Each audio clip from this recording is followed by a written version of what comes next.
الحمد لله رب العالمين والعاقبة للمتقين والصلاة والسلام على سيد الأنبياء والمرسلين أما بعد فأعوذ بالله من الشيطان الرجيم بسم الله الرحمن الرحيم قد أفلح من تزكى وذكر اسم ربه فصلى صدق الله العظيم وصدق رسوله النبي الكريم الأمين قال الله تبارك وتعالى في شأن حبيبه إن الله وملائكته يصلون على النبي يا أيها الذين آمنوا صلوا عليه وسلموا تسليما الصلاة والسلام عليك يا سيدي يا رسول الله وعلى آلك وصحابك يا حبيب الله الصلاة والسلام عليك يا نبي الله وعلى آلك وصحابك يا نور الله الصلاة والسلام عليك يا رحمة للعالمين وعلى آلك وصحابك يا شفيع المذنبين نبی کی یاد سے روشن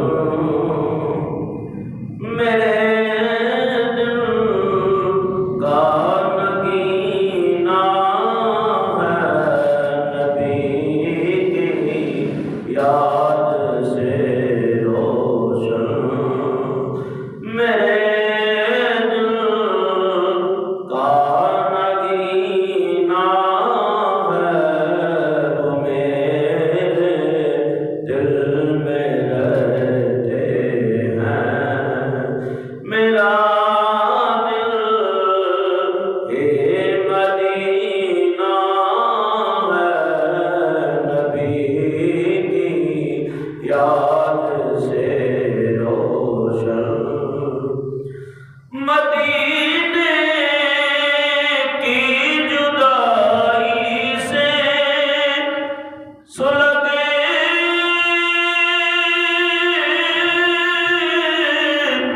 تو میرا سینہ ہے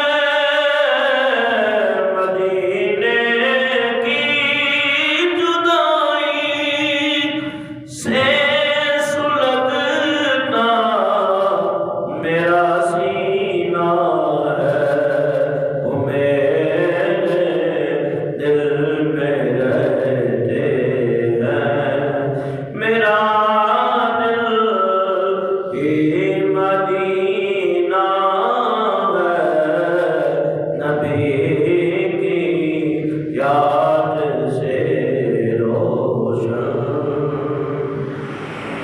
جھکوں کیوں غیر کے در پر کسی سے بھیک کیوں مانگو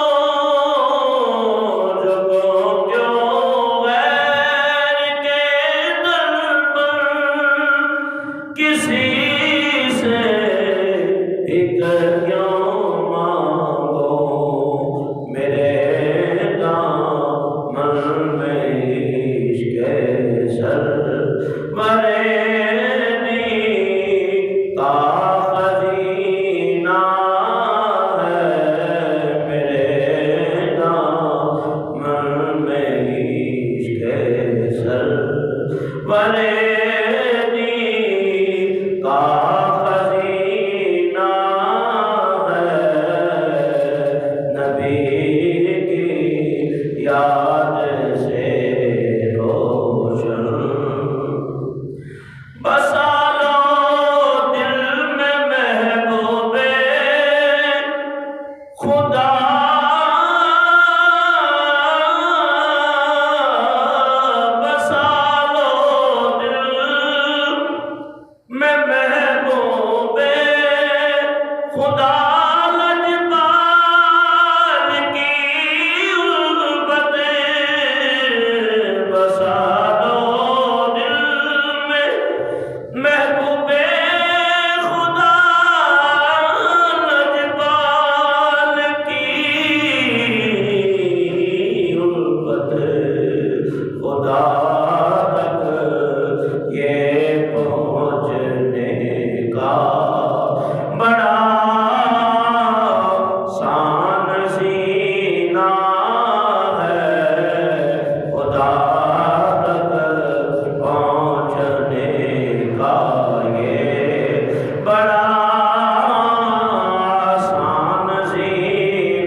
سے روشن میرے دل کا نگینا ہے، وہ میرے دل میں رہتے ہیں، میرا دل ہی مدینہ ہے، نبی کی یاد سے روشن۔ سبحان اللہ۔ ہم تو سنا بعد حضرات مصطفیٰ علیہ تحیۃ السلام دو جمعہ مبارک سے میں نے آپ حضرات کے سامنے حضرت شہنشاہ ولایت عالم ظاہر و باطن، ظاہری علم کے بھی عالم اور علم لدنی کے بھی عالم اور حقیقت شناس، حقیقت بھی نگاہیں رکھنے والے ولی کامل حضرت جلال الدین محمد رومی رحمۃ اللہ تعالی علیہ، آپ کی حیات طیبہ، آپ کی ولادت، آپ کا خاندانی پس منظر اور آپ کے والد کا علمی مقام، وجاہت، اور پھر حضرت مولانا جلال الدین محمد رومی رحمۃ اللہ علیہ کی ولادت اور آپ کا بچپن، جوانی اور نکاح کرنا، اور پھر 38 سال تک درس و تدریس کرنا، فتاوی نویسی اور حدیث پڑھانا، اور اس کے بعد حضرت شاہ شمس تبریزی سے ملاقات، اور پھر قال سے حال کی طرف آپ کا آنا بیان کیا تھا، اور ساتھ ساتھ یہ بھی بتایا تھا کہ حضرت مولانا جلال الدین رومی رحمۃ اللہ علیہ کس پائے کی ہستی تھی، اور آپ کی کرامات اور آپ کا وصال اور آپ کا مزار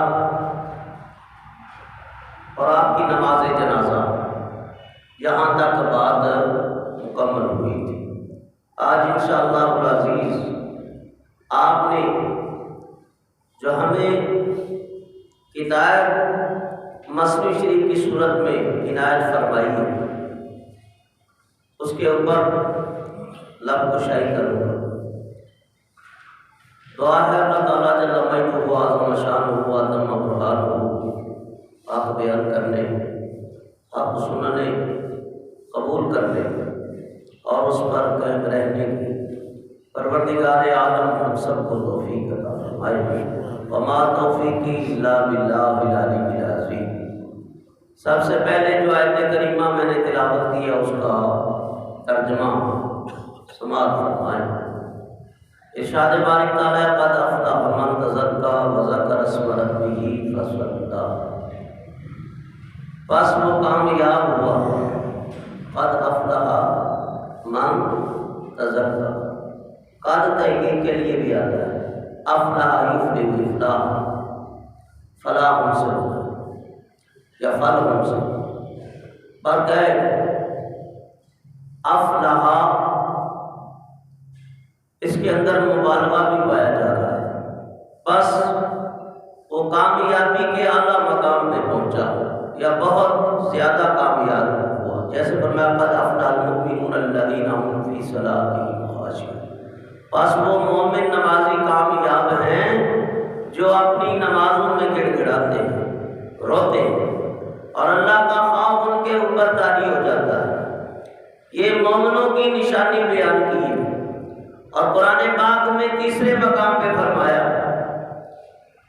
وَإِذَا تُلِيَتْ آيَاتُهُ زَادَتْهُمْ إِيمَانًا وَعَلَىٰ رَبِّهِمْ يَتَوَكَّلُونَ، فرمایا کہ وہ لوگ جب ان پر اللہ کے قرآن کی آیتیں مبارکہ تلاوت کی جائیں ان کا ایمان ترقی پاتا ہے، ایمان کے اندر اور سوز و گداز پیدا ہو جاتا ہے، دل نرم اور آنکھوں سے خوف خدا کی وجہ سے آنسو جاری ہو جاتے ہیں، ورنہ یاد رکھیں ایمان جو ہے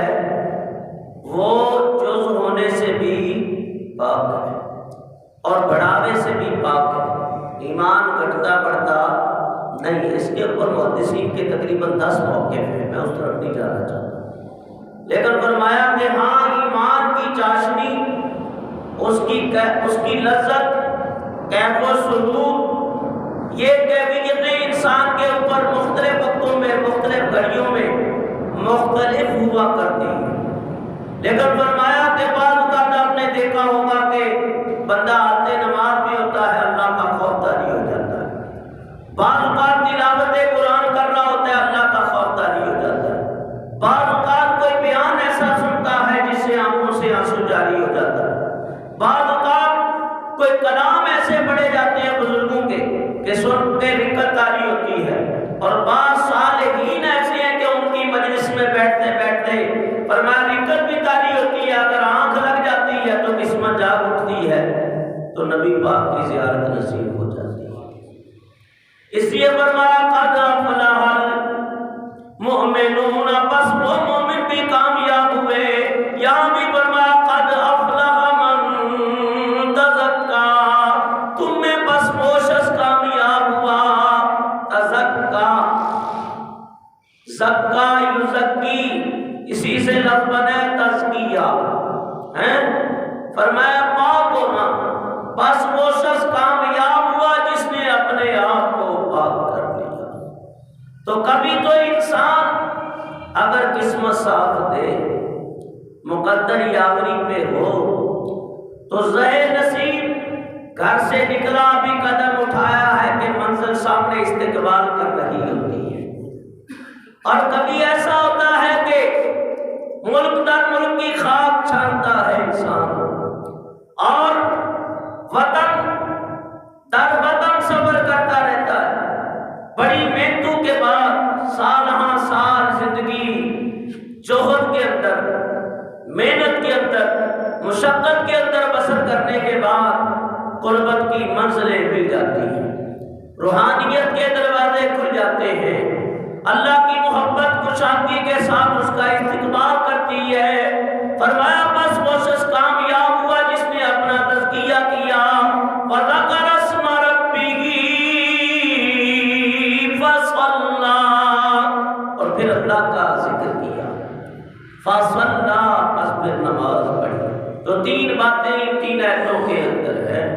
پہلے تزکیہ نفس ہے، دوسرا اللہ کا ذکر ہے، اور تیسرا نماز ہے۔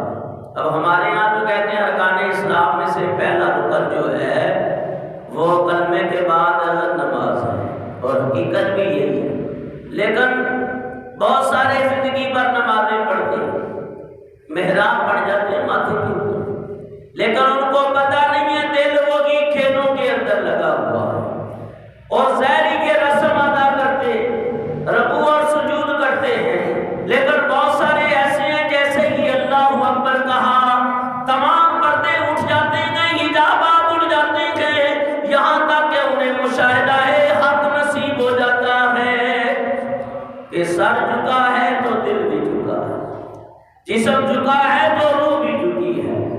تو فرمایا وہ نماز نہیں جس میں صلاۃ حضوری حاصل نہ ہو۔ الصلاۃ معراج المومنین کیوں فرمایا؟ نماز مومنوں کی معراج ہے، تو معراج میاں یہی ہے کہ فرمایا کہ جب نماز میں جھکے تو واقعہ وہ نماز ہے۔ حضرت مولا کائنات علی مرتضیٰ شیر خدا کرم اللہ وجہ کریم سے سوال کیا گیا، حضور ایک بات تو بتائیں، میں پوچھنے والوں کہا آپ نے کبھی رب کو دیکھا ہے؟ وہاں فرمانے لگے علی دوسرا سجدہ ہی نہیں کرتا جب تک رب کا دیدار نہ کر لے۔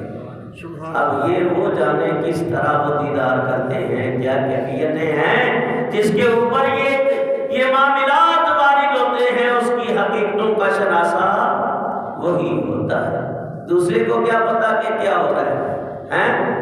تو کی آدمی ہی تو کوئی تکلیف برداشت کرتا ہے، خوش والے کو بھی کیا پتا۔ تو اس لیے حضرت علی فرماتے ہیں میں اللہ تعالیٰ کے جلوے جب تک دیکھتا نہیں دوسرا سجدہ نہیں کرتا۔ اللہ کے محبوب فرماتے ہیں لا صلاۃ الا بقلب الحضور،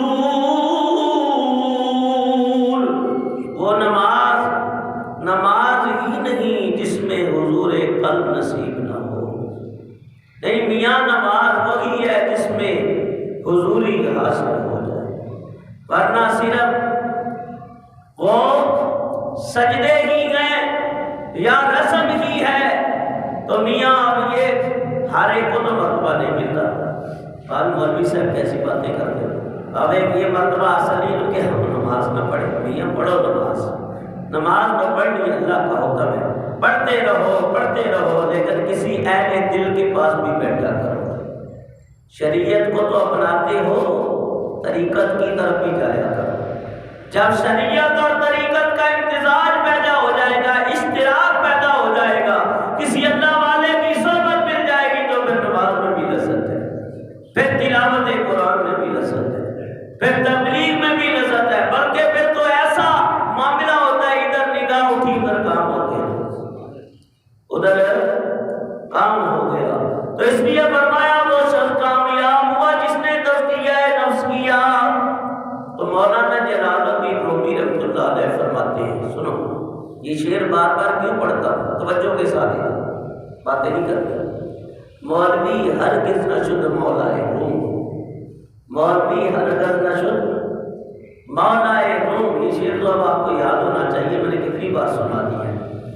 مولوی ہرگز نہ شد مولائے روم، تا غلامی شاہ شمل تبریزی نہ شد۔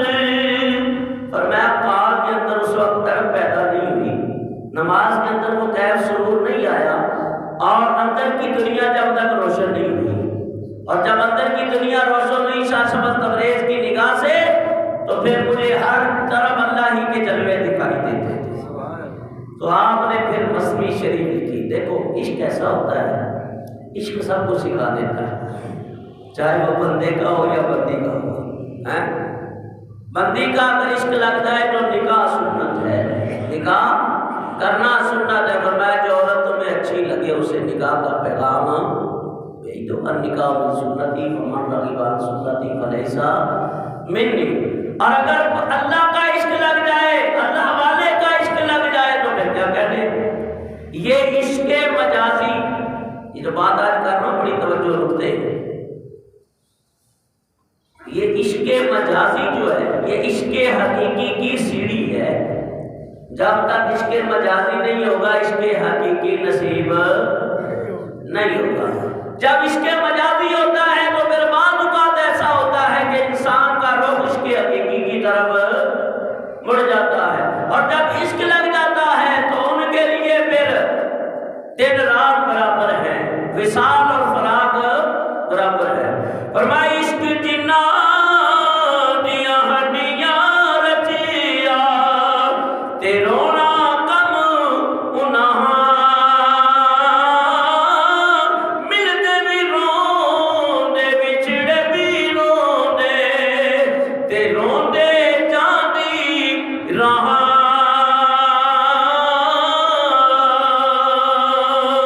تے عاشق بڑن سکالا نہیں تے آگڑ دے گل قدا، کامل لوگ محمد بخشا تے لال بنان پتھر نا۔ میں عاشق بننا کوئی آسان نہیں ہے، سکھانا نہیں ہے۔ اور فرمایا جب یہ مل جائے، بیٹا بیٹھ جاؤ، کہ انسان کی نگاہ پھر وہاں تک کام کرتی ہے کہ جس کے اوپر نگاہ پڑ دے اس کو سونا کر دے، اس کو کیا کر دے، سونا کر دے۔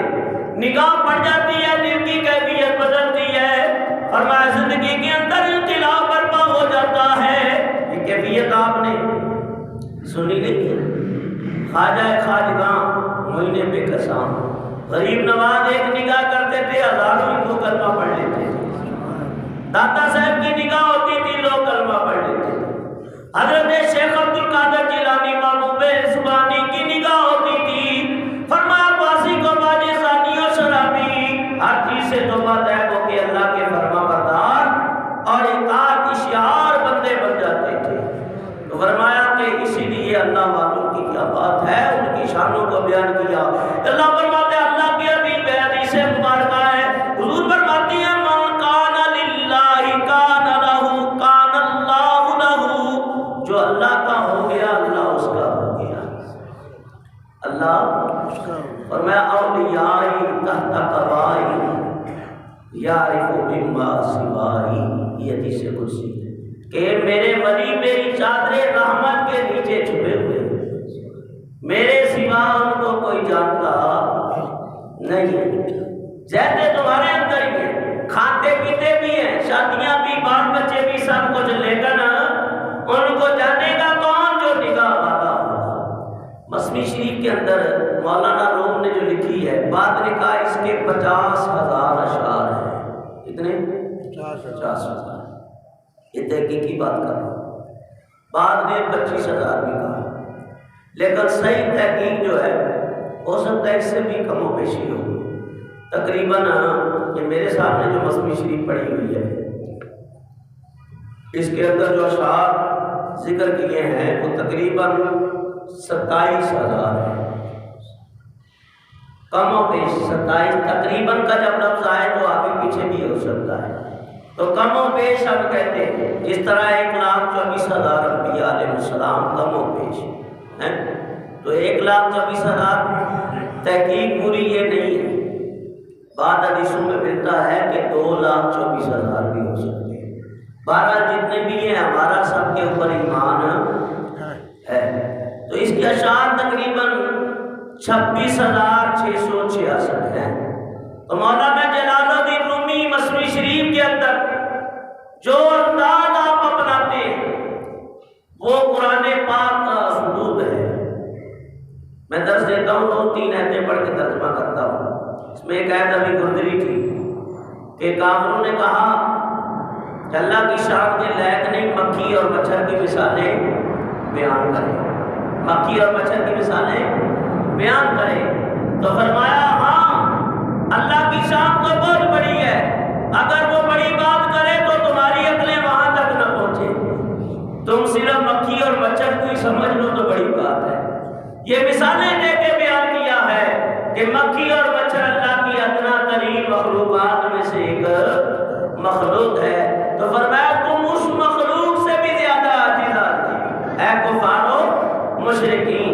مثال دی ہے تمہارے پہ کھڑی ہے، فرمایا کہ مچھر ہے اس کا پر ٹوٹ جائے، تو کوئی نمازی ہے ہمارا کو اس کو بنا دے، تو باقی کوئی ڈاکٹر ہے، کوئی حکیم ہے، کوئی طبیب ہے نہیں۔ تو رب کی کاراگری دیکھو نا، اس نے جو پر بنایا ہے تو سائنسدان وہ پر بنانے سے بھی عاجز ہیں کہ کیسے وہ اڑتا ہے۔ فرمایا کہ ایک مچھر دا پر پجے تے توڑے سب جگ لگے، ہرگز راس نہ ہوگا مڑ کے تے جیوں کر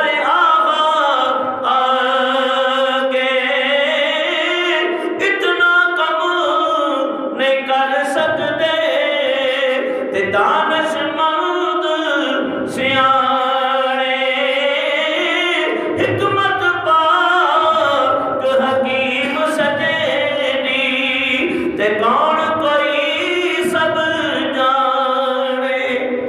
آپ تو پھر وہی کرتا قد افلح من تزکا، بس وہ کامیاب ہوا جس نے تزکیہ کر لیا۔ اس کے اوپر مولانا روم کی ایک مثال دیکھی جو آپ نے مثنوی شریف کے اندر لکھا ہے۔ بزرگان دین فرماتے ہیں، کاملین اور اہل تحقیق فرماتے ہیں، تصوف و شریعت و طریقت کے بچوں کو بٹھاؤ، ایک کتا اٹھائے، بہن کو گھر گئی بہن یہ خیال ادھر ادھر بانٹ رہے، ایک بندہ اٹھایا مارنا نہیں، پیار واپس بچے۔ اور میں یہاں تک کہ وہ فرماتے ہیں کہ قرآن کریم کے بعد، حدیث کے بعد مثنوی جو ہے یہ عاشقوں کا قرآن کہلاتا ہے۔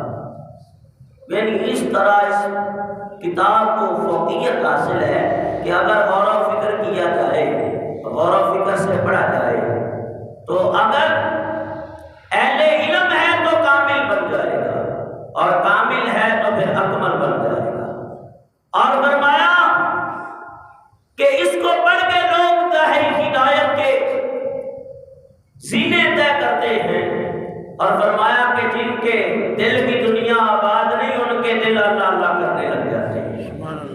جن کے دماغ اس سوچ اور فکر سے دور ہے، اللہ کی محبت سے ان کے دل و دماغ کے اوپر اس میں ذات نقش ہو جاتا ہے، اللہ کا نام نقش ہو جاتا ہے۔ تو مولانا جلال الدین رومی ایک اسلوب انداز اپناتے ہیں، مثالیں دے دے کے راغب کرتے ہیں۔ مسئلہ یہ ہے کہ تربیت ہو جائے، کسی طریقے بھی تربیت ہو جائے۔ علماء کا ایک اپنا انداز ہوتا ہے، وہ ظاہری شریعت کو لے کے تربیت فرماتے ہیں، اور صلحاء اور اولیاء کا انداز ہوتا ہے وہ علم ظاہر کے ساتھ ساتھ علم باطن کا انداز اپناتے ہیں۔ علم والے علم کے بدلے لگانے میں جلدی کرتے ہیں، لیکن اولیاء اعظام کا یہ انداز ہوتا ہے، کافر آ جائے، مشرک آ جائے، ہندو آ جائے، سکھ آ جائے، کوئی بھی ان کی محفل میں آ جائے، فرمایا وہ سب کو ایک ہی نظر سے دیکھتے ہیں کہ اللہ کی مخلوق ہے۔ بہرحال علماء بھی پابند ہیں شریعت کی لگام ہے ان کے، اس سے ادھر ادھر ہٹ نہیں سکتے۔ اور علم بات رکھنے والے ان کا بھی انداز ہے۔ غوث پاک رضی اللہ تعالیٰ عنہ کسی نے تھیلیاں دی نا، نذرانہ دیا، آپ نے ایسے دونوں تھیلیوں کو ہاتھ میں، دینے والا وزیر تھا، تو آپ نے ایسے پکڑ کے اس کو دبایا نا تو خون کی اس سے نچڑنے لگا۔ فرمایا او وزیر، تو جا کے پیر عبد القادر جیلانی کو نذرانے دیتا ہے اور لوگوں پہ ظلم کرتا ہے، اور ظلم کا جمع کیا ہوا مال آ کے نذرانے پیروں کو دیتا ہے۔ وہ ڈبہ پیر ہوتا ہے، کہتا ہے بہت اچھا آتا ہے، لیکن وہ نگاہ والے تھے۔ فرمایا اگر شریعت کا پردہ نہ ہوتا، شریعت کی لگام نہ ہوتی تو میں اس خون کو بغداد کی گلیوں تک بہا دیتا۔ تو فرمایا یہ اللہ والوں کی کیا بات ہے۔ تو مولانا جلال الدین رومی رحمۃ اللہ تعالیٰ علیہ اس آیت کریمہ کی تشریح کرتے ہوئے قد افلح من تزکا، بس کامیاب ہوا جس نے تزکیہ نفس کر لیا۔ ایک مثال دیتے ہیں، فرمایا کہ بادشاہ کے دربار کے اندر دو گروہ حاضر ہوئے۔ کتنے؟ دو گروہ، ایک تھے چینی اور ایک تھے رومی، دونوں جماعتیں حاضر ہوئی۔ اور بادشاہ کے دربار میں وہ دور ایسا تھا، ہر کوئی اپنا کرتب دکھاتا تھا۔ اگر علم والا علم بیان کرتا ہے تو بادشاہ اس کی شان کے لائق اسے خلعت فاخرہ دیتا تھا، انعام و کرام دیتا تھا، اور اگر کوئی دنیا داری کے کرتب دکھاتا تو اس کو دنیا داری کے لحاظ سے انعام ملتا۔ تو یہ دنیا دار دو گروہ حاضر ہوئے۔ بادشاہ نے کہا کہ تمہارے اندر کیا کیا جوہر ہے؟ ایک کہنے لگا جی ہمارے اندر جوہر ایسے ہیں کہ ہم ایسے نقش و نگار بناتے ہیں کہ دنیا میں کوئی ہماری مثل کوئی نقاشی کر سکتا نہیں۔ رومیوں کو کہا تم کیا کرتے ہو؟ کہا جی ہم دیوار ایسی ثقیل کر دیں گے، ایسا اس کو رگڑا دیتے ہیں کہ یہ جو نقش بنائیں گے دیوار میں نظر آنے لگے گے۔ تو بادشاہ نے کہا چلو دونوں اپنے کام دکھاؤ۔ بیچ میں پردہ ڈال دیا گیا، بھئی تم نے ادھر نہیں جانا، ان کو بولا تم نے ادھر نہیں جانا، کام اپنے کرتے ہو۔ لگے نقشہ نگار بنانے والے بننے لگے، ان کے ہاتھوں سے نقش و نگار نقاشی کرنے لگے، اور اپنے ہنر کا شاہکار انہوں نے تیار کر دیا۔ کئی مہینے لگ گئے اور اعلیٰ قسم کی نقاشی کی کہ بادشاہ بڑا ہی خوش ہوا۔ رومیوں نے دیوار کو اپنا صاف کیا، یہاں تک کہ اس قدر کر دیا کہ اس کے اندر بھی ایسی خوبی پیدا ہو گئی۔ بیچ میں تھا حجاب، بیچ میں کیا تھا؟ حجاب، پردہ تھا۔ مولانا رومی یہ مثال دے کے سب کچھ اور دینا چاہتے ہیں، اور کوئی تربیت کی بات کرنا چاہتے ہیں۔ تو بادشاہ کا دربار لگا، کہا ہاں بھائی پردہ ہٹا دو بیچ میں، یہ پردہ ہی حجاب ہے۔ اس لیے فرمایا محیدین ابن عربی فرماتے ہیں العلم حجاب، العلم حجاب، یہ علم بھی بہت بڑا حجاب ہے، بہت بڑا پردہ ہے۔ یہ انسان کے اندر میں بھی مفتی بن گیا ہوں، عالم بن گیا ہوں، کچھ حافظ قاری بن گیا ہوں، نعت خواں بن گیا ہوں، بڑا اچھا خطیب بن گیا ہوں، تو یہ میں پیدا ہوتی ہے سخینے سخاوت کی۔ ہاں جی میرے پاس تو بڑا مال ہے، میں بہت بڑا سخی ہوں۔ حاجی کہتا ہے میں حج کر کے اتنے حج میں نے کبھی یہ بتاتا پھرتا، اس طرح سخی سخاوتیں کرتا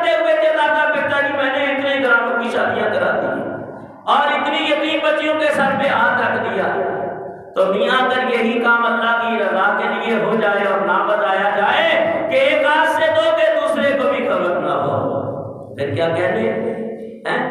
اس لیے فرمایا کہ مولانا رومی لکھتے ہیں بادشاہ نے حکم دیا 20 سے کتابات اٹھا دو، تو وہ جو سامنے دیوار پر انہیں رگڑ رگڑ کے اتنا خوبصورت کر دیا تھا ایسے لگتا تھا جیسے شیشہ ہو، تو جیسے پردہ ہٹایا تو وہ نقاشی بھی قابل داد اور قابل تحسین تھی، قابل صد افتخار تھی، لیکن وہ ساری نقاشی سامنے دیوار میں نظر آ رہی تھی۔ بادشاہ کہنے لگا کیا کہتے ہیں بھائی میاں، جنہوں نے چینی کاریگروں نے یہ نقاشی کی ہے وہ بھی بڑے انعام کے مستحق ہے، لیکن ان کے کیا کہنے، یہ دیوار صاف کرتے رہے یہاں تک کہ مثل آئینہ کر دیا ہے، اب وہ نقاشی اس میں نظر آ رہی ہے۔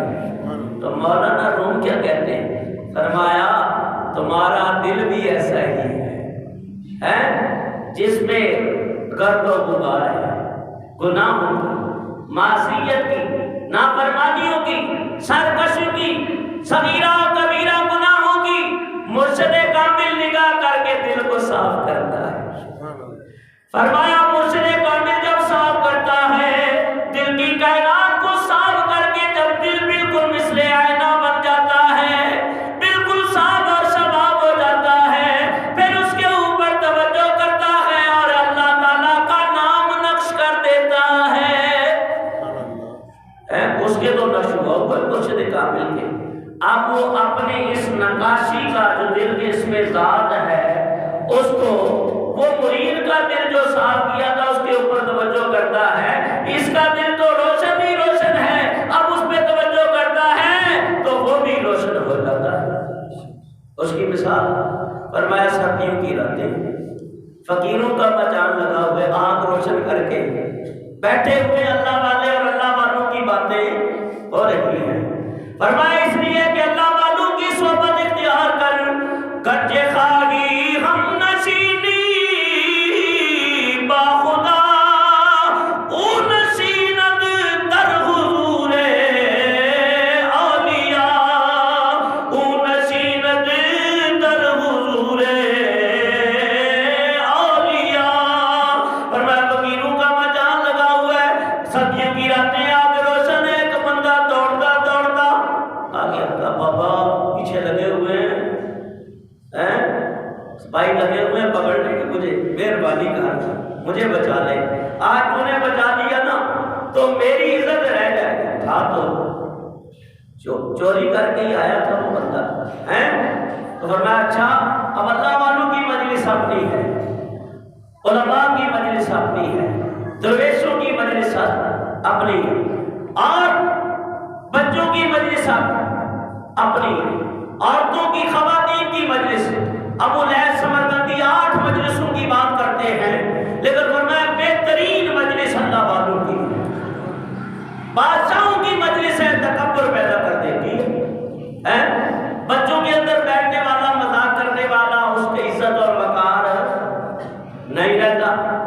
شرابیوں کے ساتھ بیٹھنے والا، وہ شراب کا نشہ اس کے اوپر ایک دن چڑھ جاتا ہے، اور زانیوں میں بیٹھنے والا گناہوں کے اوپر چلے، فاسقوں کے اندر بیٹھنے والا اس کے اندر سستی کوتاہی پیدا ہو جاتی ہے، بادشاہوں کی مجلس میں بیٹھنے والا اس کے اندر تکبر پیدا ہو جاتا ہے، یہاں تک کہ توبہ کے اندر سستی کرتا ہے۔ علماء کی مجلس میں بیٹھنے والا علم کی دولت ملتی ہے، اور یا اللہ کی مجلس میں بیٹھنے والے کو سچی توبہ نصیب ہو جاتی ہے، سچی توبہ نصیب ہوتی ہے۔ بابا نے کہا بیٹھ جا میاں، اور بھی بیٹھے تو بیٹھ جا۔ وہ لوگ آئے، کہا بابا ادھر کوئی چور تو نہیں آیا؟ کہا دیکھو تو سارے بیٹھے ہوئے، کوئی تمہارا بندہ ہے تو لے لو۔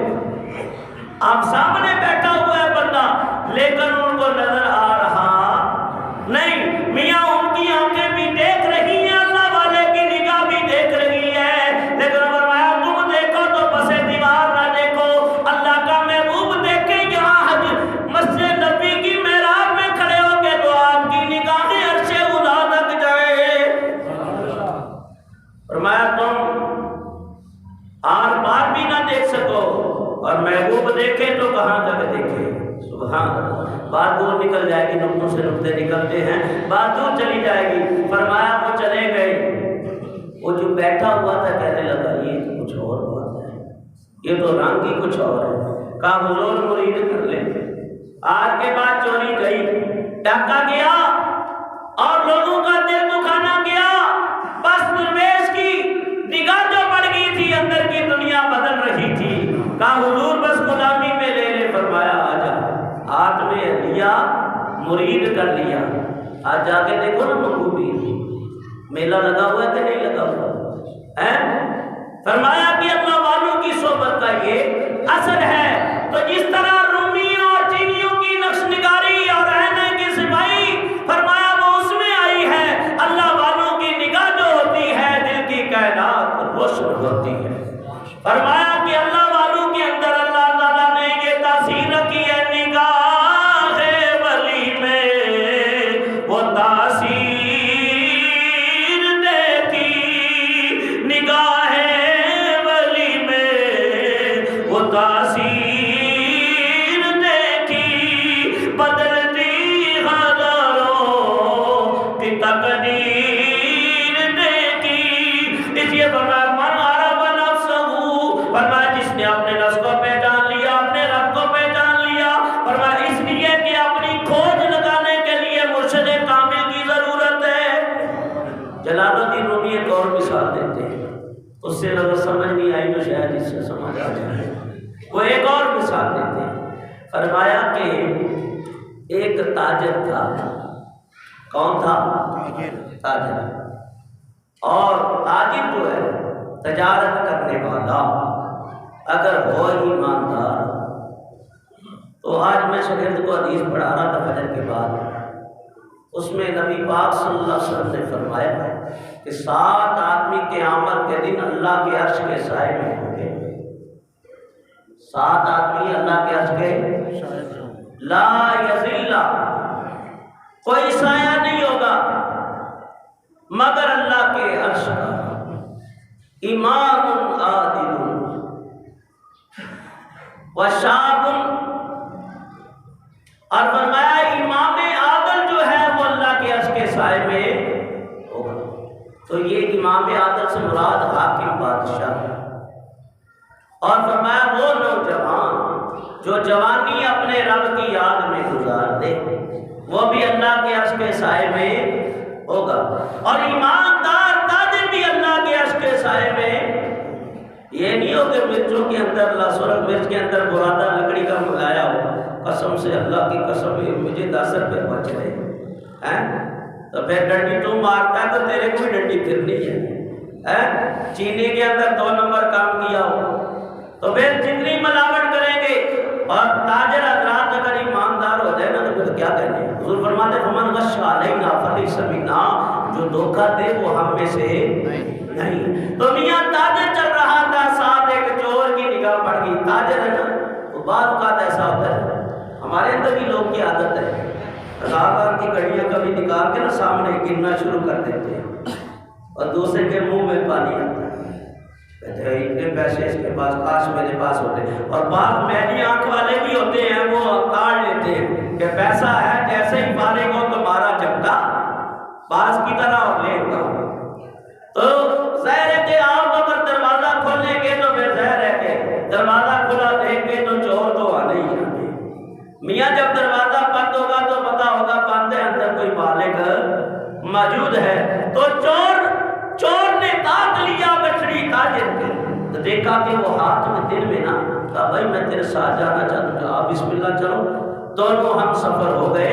تو رات کو وہ لال نکالتا تھا، کبھی دل میں نکال لیتا، وہ لال نکالتا اور نکال کے نا اس کو ایسے جھولی میں اچھالتا، لالوں کو جھولی میں اچھالتا۔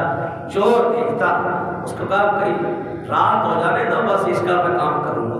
تو انہوں نے ٹائمنگ باندھی ہوئی تھی، کہا بھئی آدھی رات تو سوئے گا اور آدھی رات میں سوؤں گا، آدھی رات تو پہرا دینا، آدھی رات میں۔ کہا بالکل ٹھیک ہے۔ جب تاجر کی باری آتی تو سو جاتا۔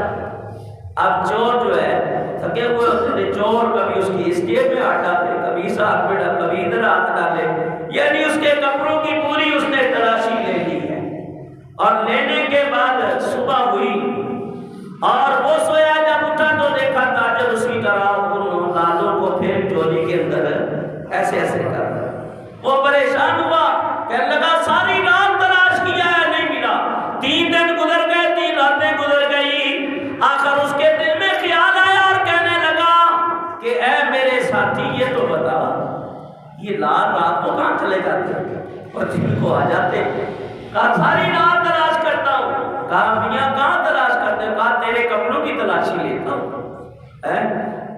تو کہا تو اپنے میرے کپڑوں کی تلاشی لیتا ہے اور کبھی اپنی کٹڑی کے اندر ہاتھ ڈالا کر، وہ میں سونے سے پہلے تیری کٹڑی میں ڈال دیتا ہوں، کیونکہ وہ تیرا مال ہے، ادھر تیری نگاہ نہیں جائے گی، لوگوں کی نگاہ بھی دوسروں کے مال کے اوپر جاتی ہے، اپنی طرف نہیں جاتی۔ اپنا گناہ شدید جتنا بھی نظر آ جاتا ہے، دوسروں کا چھوٹی سی غلطی ہوئے حضرت باب بلے شاہ کی تعلیم کیا ہے؟ فرماتے ہیں برے بندے نو لپڑ ٹریا، برے بندے نو لپڑ ٹریا تے برا نہ لبا کوئی،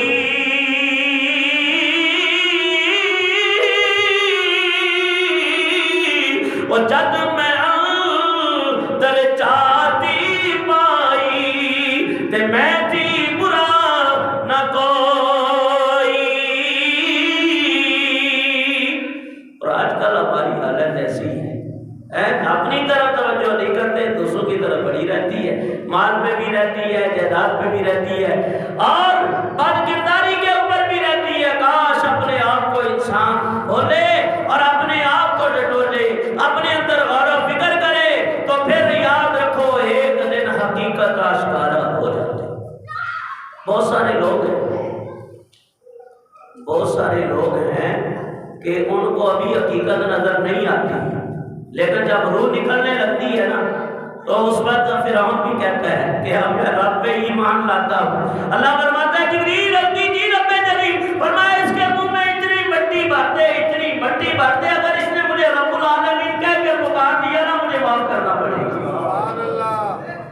فرمایا ابھی اس کے منہ میں مٹی ڈال دے، کیونکہ اس نے ہزاروں بچوں کو قتل کروایا ہے، میرے کریم اللہ کی شان میں بے ادبی کی ہے، میرے نیک بندو کی شان میں بے ادبیاں کی ہے، لہذا میرا گناہگار ہوتا تو بخش دیتا، لیکن اس نے جو کام کرتب ظلم کی داستان رقم کی ہے، اس کا بدلہ یہی ہے کہ اس کو اب توفیق توبہ نہ ملے۔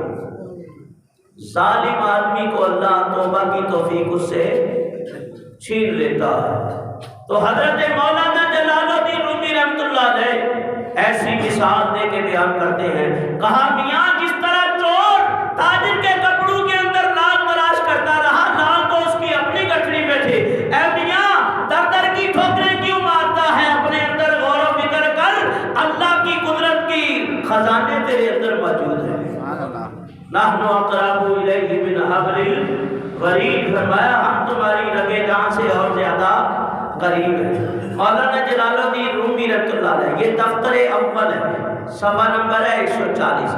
ایک اور بڑی پیاری مثال جلال الدین رومی رحمۃ اللہ علیہ دیتے، ابھی ٹائم ہے، اگر یہ میں پوری سناؤں نا تو میں کہتا ہوں سال بھی گزر جائے تو ختم نہ ہو، لیکن مثال دے کے تیسری کہتے ہیں کہ وہ واقعہ بیان کرتے ہیں ایک بنیے کا اور ایک طوطی کا، جانور کا واقعہ بیان کرتے ہیں، مثال دے کے مولانا رومی کہتے ہیں کہ بنیا تھا، بنیا ہندو کو بنیا کہتے ہیں، تو کہتے ہیں اس کے پاس ایک طوطی تھی بڑی، جو سبز رنگ اور خوش آواز بولنے والی تھی، آواز بڑی پیاری تھی۔ اور طوطے جو ہوتے ہیں نا، بات تربیت کرنے والے ایسے ہیں، اس کی بڑی خوبیاں بات چلیے تو میں بتا دوں کہ ہماری نانی جان نام تھا فاطمہ، اللہ جنت میں اعلیٰ مقام ہوتا، وہ تقریباً یہ 90 سے پہلے ان کا وصال ہوا، تو انہوں نے ایک طوطا پالا تھا کسی دور میں، اس کو پوری سورہ یاسین آتی تھی، پوری سورہ یاسین آتی تھی، اس کو سکھایا ہوا تھا۔ تو ایک دن چور آ گئے، کہا فاطمہ جاگو، چور آ گئے، تو یہ جانور بھی بڑے سیانے ہوتے ہیں، بعض کو الحمد یاد ہوتی ہے، سورہ فاتحہ یاد ہوتی ہے، بعض کو پوری اذانیں۔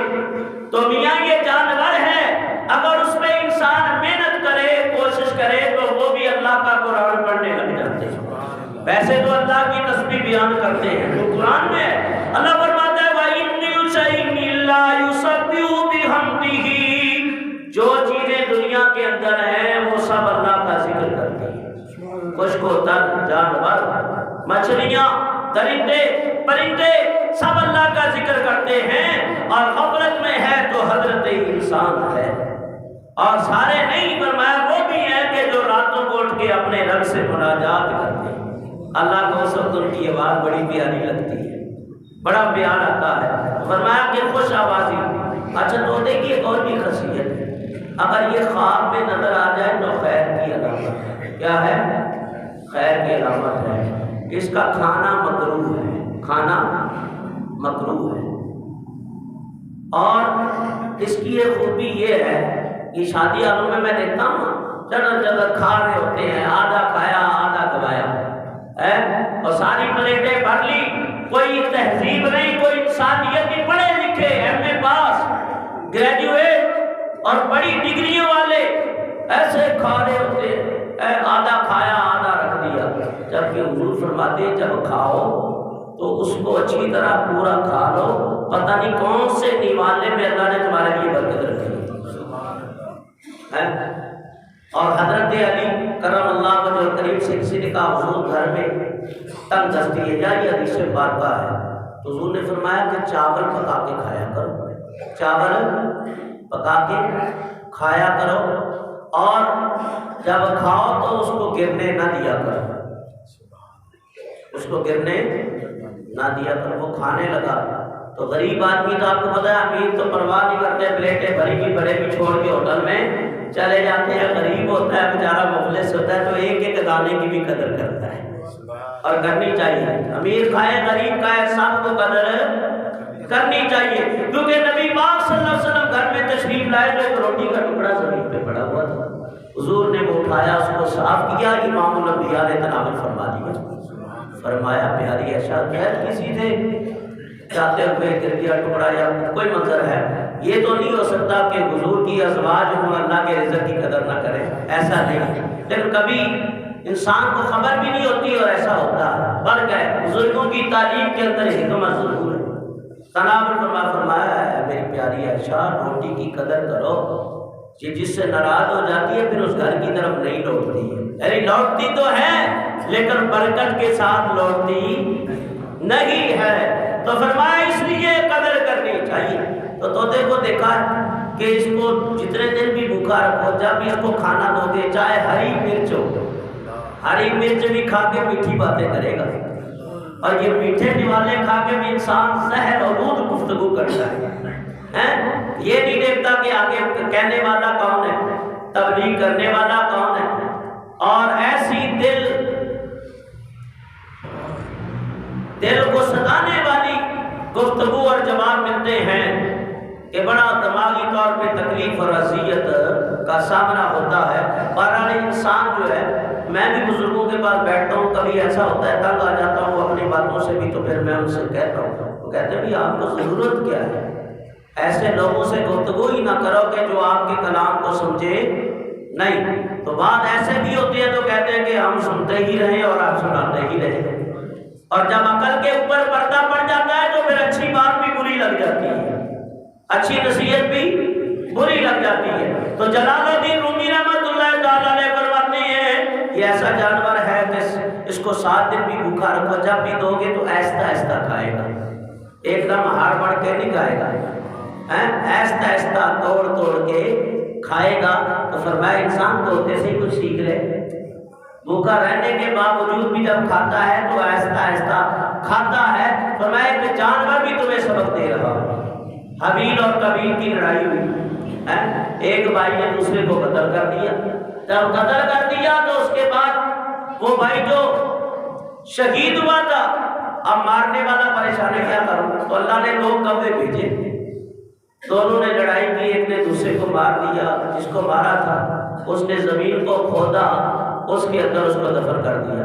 سر پکڑ کے بیٹھ گئے، کاش میں اس جانور سے بھی گیا گزرا ہوں کہ اس نے مار کے دوسرے کو دفن کر دیا ہے، اور انسان کیا ہے، کبھی سوچا اس نے؟ تو مولانا جلال الدین رومی فرماتے کہ وہ ایک طوطا تھا یا طوطی، خوش سبز رنگ، خوش آواز، دکان کی حفاظت کرتی اور جو گراہک آتے سناکروں سے دلچسپ باتیں کرتی، انسانوں سے اس کے مزاج کے مطابق باتیں کرتی۔ ایک دن مالک گھر گیا اور وہ دکان پہ تھی تو اچانک دکان میں ایک بلی لپکی اور وہ اڑی تو تھی تو جتنی روغن کی، خوشبوؤں کی، مختلف تیلوں کی جو بوتلیں تھی وہ ساری گر گئی، ساری گر گئی، پوری دکان خراب ہو گئی۔ جلال الدین رومی لکھتے ہیں جیسے ہی وہ مالک اپنی دکان کی طرف لوٹا، دکان کا حشر دیکھا اور اپنا نقصان دیکھا کہ ساری شیشیاں گری پڑی ہیں، اس نے ایک اٹھائی اور طوطی کے سر پہ ماری، جلال میں آ گئی، اس کے سر گنجا ہو گیا، سر گنجا ہو گیا۔ مولانا روم کیسی مثالیں دے کے سمجھانے کی کوشش کرتے ہیں، سر پہ ایسی مار ماری گنجی ہو گئی، اس نے بات چیت ہی کرنا چھوڑ دی۔ بنیے کو اس کی خاموشی کا بڑا افسوس ہوا، ندامت ہوئی، اپنے آپ کو کوسا، ہائے میرا ہاتھ کیوں نہیں ٹوٹ گیا، میں نے کیوں مارا ہے اس کو۔ 3 دن رات مایوسی کے عالم میں گزار دی، بیٹھا انتظار میں کہ یہ کب بولے گی، یہ بولے گی تو میری دکانداری بھی چلے گی۔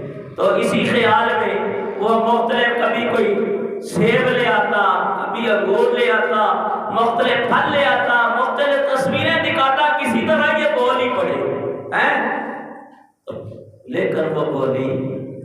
تو ایک دن ایک آدمی آیا، کمبل اوپر تھا، سامان لینے لگا، اچانک کمبل اس کے سر سے نیچے گرا تو اس کا سر تھا گنجا، سر تھا گنجا۔ تو بھی بول پڑی، کہو گنجے کیا تو نے بھی تیل گرایا ہے؟ تو وہ بول پڑی۔ مولانا جلال الدین رومی فرماتے ہیں عقل مندوں کی طرح بولی ہو گنجے، گنجوں میں کیوں شامل ہوا، کیا تو نے بھی تیل گرایا؟